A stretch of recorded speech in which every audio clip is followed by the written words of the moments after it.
Mais en tout cas, merci à tous et à tous pour vos interventions, vos contributions. Donc ça a été dit très bien par chacun d'entre vous. Alors, le siège est à Strasbourg parce que c'est ancré dans l'histoire et c'est quelque chose que nous ne devons pas oublier à un moment où effectivement, en tant qu'Européens, nous voyons bien que la démocratie, c'est quelque chose pour lequel il faut se battre jour après jour. Et donc, n'oublions pas d'où nous venons et ce que nous avons dû surmonter dans le passé. Et donc, Strasbourg, c'est ce beau symbole.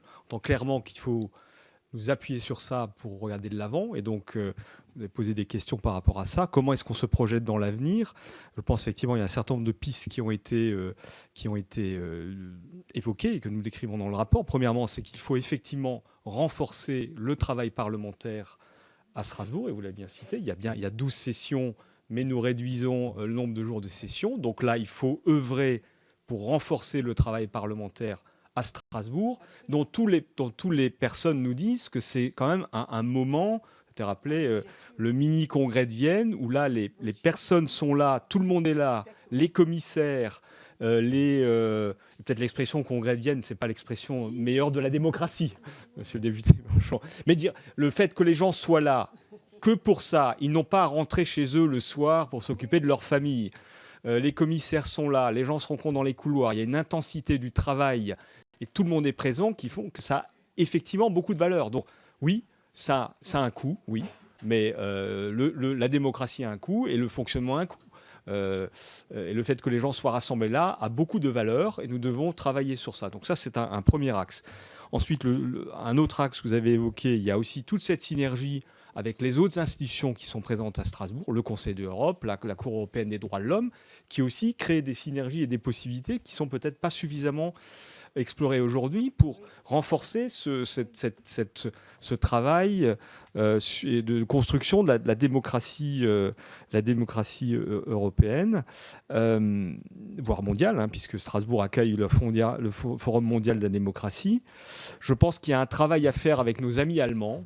Je pense qu'effectivement, et quelqu'un a cité, je crois que Liliana a cité le fait qu'on a l'Assemblée parlementaire franco-allemande qui peut être le lieu dans lequel ce travail peut être mené, puisqu'effectivement, il ne faut pas que nous soyons seuls en France à vouloir défendre le siège du Parlement à Strasbourg, mais il nous faut des alliés en Europe. Il faut commencer par nos amis allemands. Exploiter au mieux les infrastructures, effectivement, c'est un magnifique lieu de travail, donc on peut effectivement s'assurer de l'utiliser le mieux possible. Et là, ça suppose que l'administration du Parlement européen s'en empare, s'en approprie. Nous, Français, nous pouvons faire des propositions au niveau des autorités françaises qui font déjà beaucoup pour l'attractivité de Strasbourg en tant que capitale européenne pour faciliter le travail qui est fait à Strasbourg par le Conseil de l'Europe, par le Parlement européen, mais c'est également au Parlement européen de prendre les mesures qui s'imposent. Il est effectivement souverain, mais là aussi, je pense que les eurodéputés et nos eurodéputés français peuvent aller porter cette parole-là en disant « Nous sommes attachés, comment est-ce qu'on fait pour travailler au mieux ?» Je pense qu'on a aussi, il faut en finir avec ces fadaises de mal qui se déplacent, etc. C'était sans doute vrai il y a 40 ans. Aujourd'hui, nous travaillons tous avec ça. Et je pense qu'au Parlement européen, ils ne sont pas moins bien équipés que l'Assemblée nationale. Et donc là aussi, comment est-ce qu'on utilise des moyens modernes pour travailler puisqu'on pourrait se dire, effectivement, si on était dans cette absurdité de vouloir absolument gagner de l'argent, on met tout à Bruxelles et donc ça en est fini de cette organisation on peut tout mettre à Strasbourg aussi.